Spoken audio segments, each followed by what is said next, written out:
So thank you. In the summer of 2019, I interviewed this woman living in a village outside Mumbai. Even though she had a bank account for receiving government safety net payments, she didn't use it for routine transactions.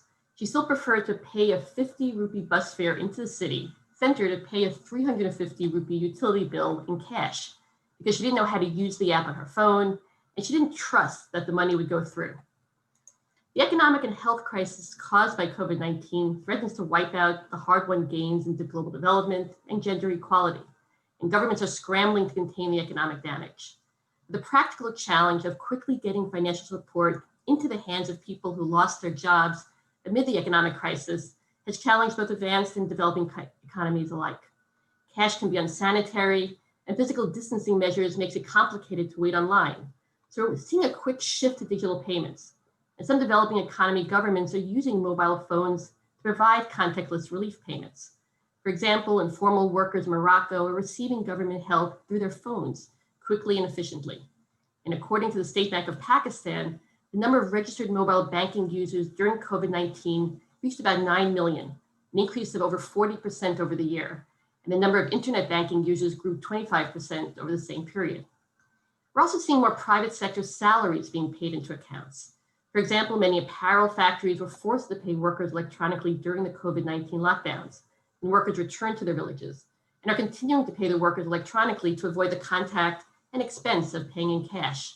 In Bangladesh, for example, over 1 million workers started receiving digital wage payments during the pandemic. We're also seeing a surge in digital remittance payments being sent home by migrant workers. But if past research is any indication, most recipients will prefer to withdraw the entire sum in cash. And the crisis has also shown that digital financial inclusion cannot rely on the cash out services only. Banks and mobile agents can close, ATMs can run out of money. To reap the developmental benefits of digital payments and the health sanitary benefits during COVID, a resilient digital financial system requires both inclusive account ownership and a strong financial infrastructure so recipients use their money in their account to pay their bills, purchase food, and send money home to family in need. I collect a huge database of indicators of financial inclusion called Findex. Every 3 years, we interview adults in over 150 countries and ask people how they save, borrow, make payments, and manage their risk.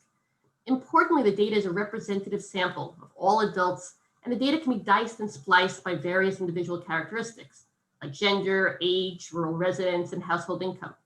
Governments use these numbers to inform policy for inclusive growth of financial services.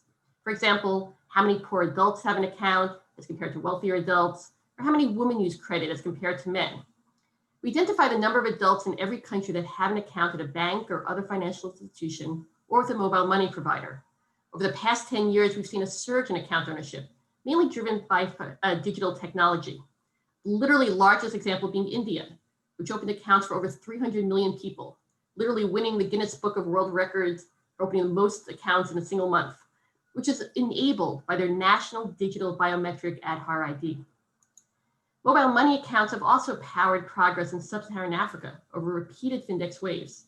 The technology has spread from East Africa to West Africa and beyond, dramatically increasing the share of adults who use digital payments in addition to having an account. About 1 in 5 adults in sub-Saharan Africa use a mobile money account. Countries like Nigeria and Ethiopia, which in 2017 did not have a supportive regulatory framework for mobile money, were left behind. The development of a mobile payment ecosystem also has benefits during COVID-19, as countries have needed to rush out social protection measures for the most vulnerable populations.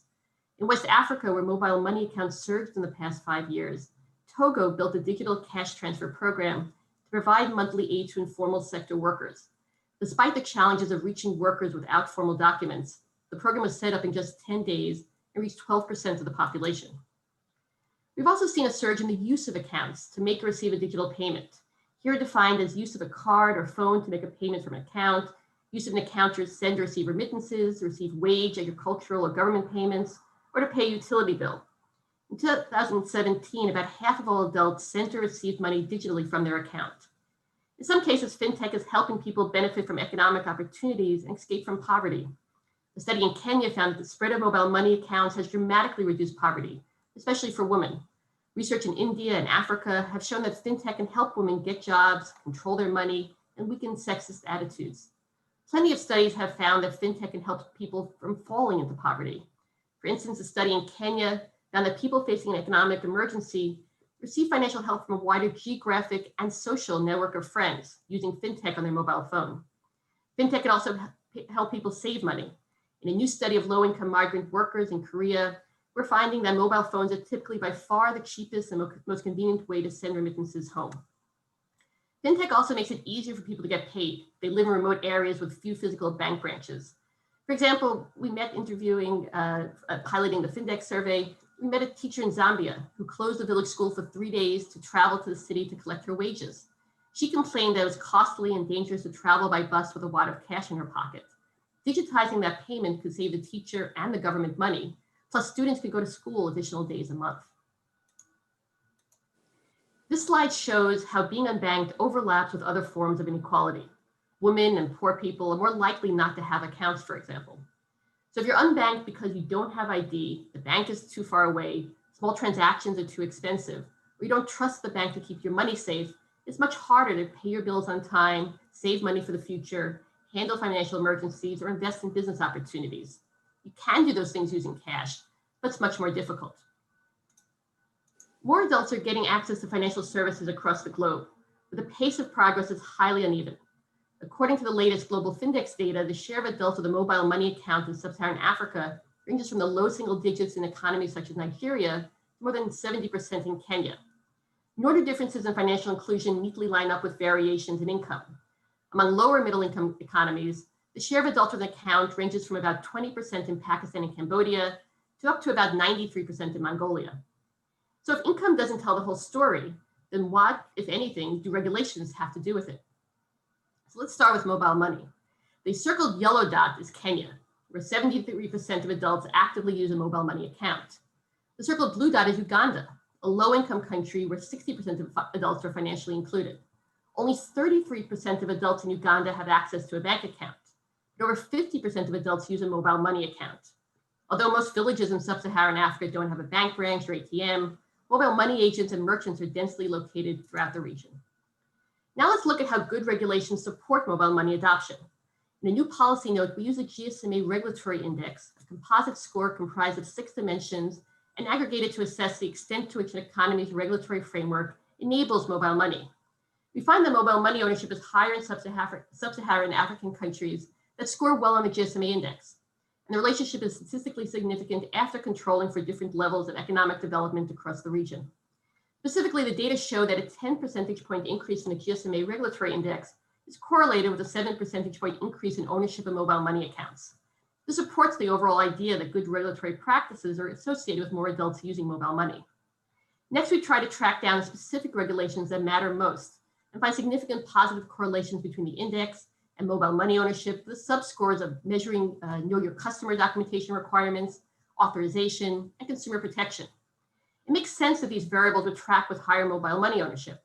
Permissive KYC rules for small, low-risk account holders can enable financial inclusion of the poor, who often lack documentation needed to open accounts. Authorization captures factors like the existence of mobile money legislative frameworks, capital requirements, and the ability of non-banks to offer mobile money services. Good consumer protection policies ensure that consumers are aware of all fees and provide an effective avenue for redress, all of which shore up trust in the financial system. In a second forthcoming note, we update previous research to explore why total account ownership varies so widely among all economies and within similar income levels.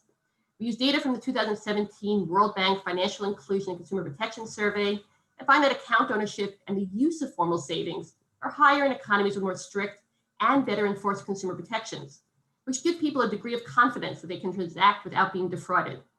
We also find that formal savings is correlated with policy that limit fees, as well as tax incentives aimed at fostering financial inclusion. Our analysis comes with important caveats.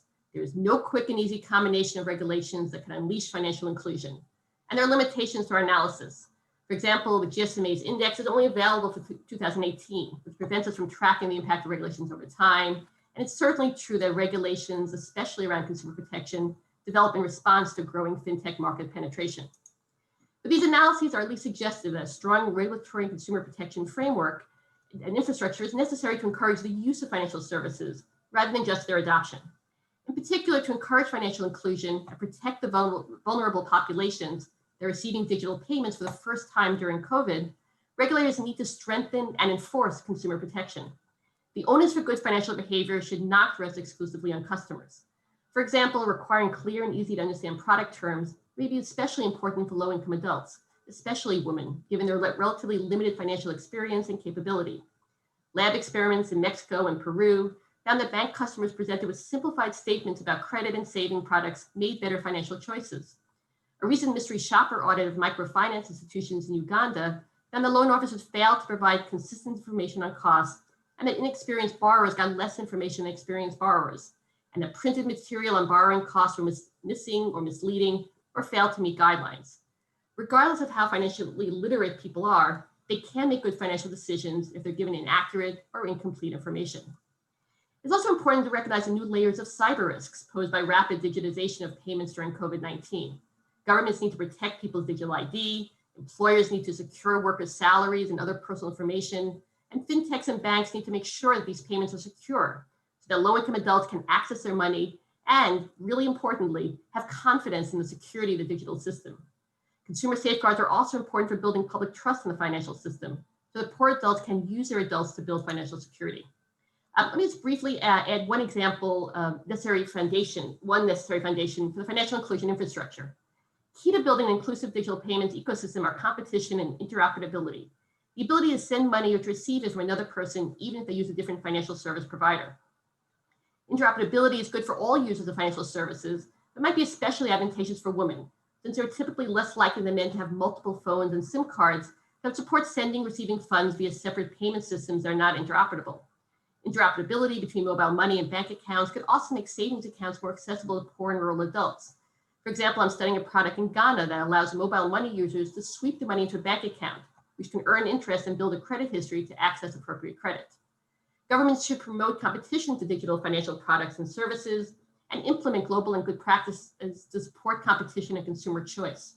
When financial service providers, whether banks, mobile network operators, microfinance institutions, or financial technology companies, face meaningful competition, they have greater incentive to tailor financial products for vulnerable populations and provide better customer service.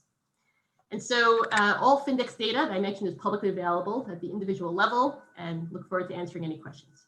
Thank you.